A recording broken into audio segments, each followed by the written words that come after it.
na mas madali isolve si x compared kay y. Okay? So, paano natin madidetermine si x or y? Kung mapapansin nyo dito sa first example, kapag mas madali si second term, okay, ganun lang ha, ang technique. Pag mas madali si second term, compared kay first term, ang gagamitin natin will be case 1. Okay? Kapag mas madali si first term, compared kay second term, ang gagamitin natin will be case 2. Okay? So, vice versa siya. Pag second term, case 1. Pag first term, case 2.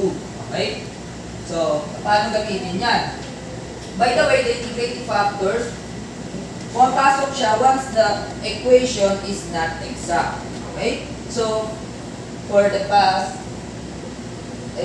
last year, ang last topic natin for 2022 will be the exact equation, tama? So, ito yung solution once na the equation is not exact. Okay? So, doon papasok si integrating factors. Okay? So, si integrating factor will be the multiplier for the first and second term or for the whole equation or the relation itself para yung equation seems to be exact. Okay? So, once na hindi siya exact, papasok si IF or the integrating factor para i-multiply sa first and second term or multiplication para yung equation maging exact. Okay? So, for example, number 1, naintindihan ba? Apo, sir. Yan to. Apo, sir.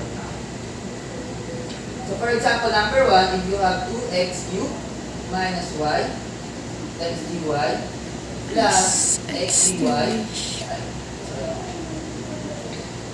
SDX.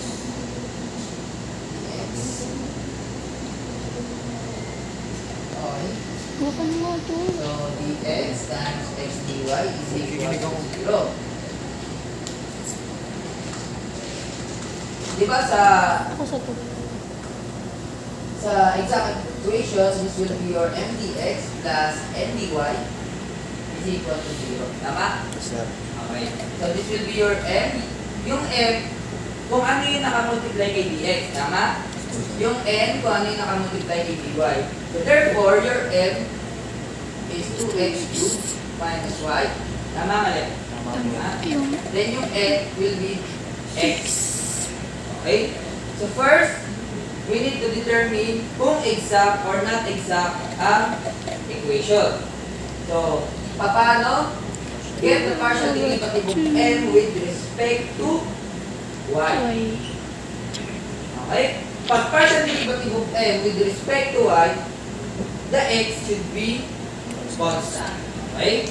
So, 2x cubed, 0, minus y, the derivative of negative y will be negative 1. Tama? Okay.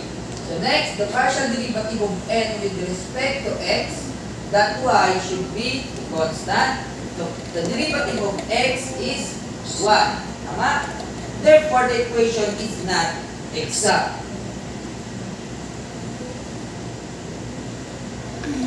Okay? So, not exact. Ngayon, pag not exact, papasok na si integrating factor. So, before tayo mag-consider kay IF, we need to consider these two formula will be the case 1 and case 2. Okay? So, paano natin ulit mag-determine kung ano yung gagamitin natin sa dalawang to. Okay? So, again, pag for case 1, pag gagamitin natin sa case 1, dapat mas madaling mas madaling i-manipulate si second term compared kay first term. Okay? So, for this example, so dali si second term. Okay? So, therefore, we use case 1. So, case 1, 1 over n times the partial derivative of n with respect to y minus the partial derivative of n with respect to x times dx. Okay? So, ang n natin will be x. Tama? Yes, sir. So, 1 over x times the partial derivative of n will be negative 1 minus the partial derivative of n 1. minus 1, okay? Times dx. Okay? So, ito daw, ito yan, okay? So, before kayo mag-IF, dapat ma-solve nyo muna to. Why? Kasi ito yung exponent dito sa exponential ni RF, okay? Nagigets? Ito ang formula to determine the exponent for the exponential of IF. Okay? So, therefore, case 1 will be negative 2 over x times dx. Ito siya. Ito. Integral of p sub x times dx is equal to negative 2 over x times dx. Okay? Therefore, kapag nahanap niyo na to, proceed sa IF that e is equal ay e raised to p sub x times dx. Therefore, ito daw, ito yan, negative 2. Tama? Over x. E raised to negative, o the integral of negative 2 over x times dx. Negative 2, constant. Labas natin na integral sign. Therefore, the integral of dx over x lang matitira sa loob. Okay? So, e raised to negative 2, the integral of dx over x is ln of x. Tama? Yes, sir. Okay, so properties of logarithm that negative 2 times ln of x is equal to e ln of x raised to negative 2. Tama? Again, properties of logarithm that e raised to ln is equal to 1. Therefore, the if is x raised to negative 2 or 1 over x. Okay? So this will be your multiplier in order the equation to be exact. Okay? Now, paano gamitin to? This will be your first term and this will be the second term, or m and n. Tama? So, 2x cubed minus y times the multiplier or the integrating factor that x is raised to negative 2. Tama? Times dx plus x times x raised to negative 2 times dy is equal to 0. Magigets ba? Minultiply natin ang if sa dalawang term. Should be first term at the same time the second term. Okay? Magigets? Sir. Or just multiply the whole equation. Diba? Just multiply the whole equation sa x raised to negative 2. Dito kasi didistribute na natin. Okay? Tama? Okay. So 2x cubed times x raised to negative 2, 3 minus 2, 1. So 2x na lang matitira. Tama? Okay. Properties of exponent yan, no? So, minus x raised to negative 2 times y. Tama? Times dx plus x raised to negative 1 times dy equal to 0. Tama? Kasi 1 minus 2 is negative 1. Okay? Therefore, your new m will be 2x minus x squared or minus x raised to negative 2 times y, and your n will be x raised to negative 1. Again, proceed to partial derivative in order to find if the equation is exact. So partial derivative of m with respect to y, that x is constant, 0, negative x raised to negative 2 times y, derivative ng y is 1, tama? Therefore, the partial derivative of m is x or negative x raised to negative 2, tama? So, partial derivative of n with respect to x, ito, derivative neto, x raised to negative 1 equals siya sa, ito, ibaba mo, tama?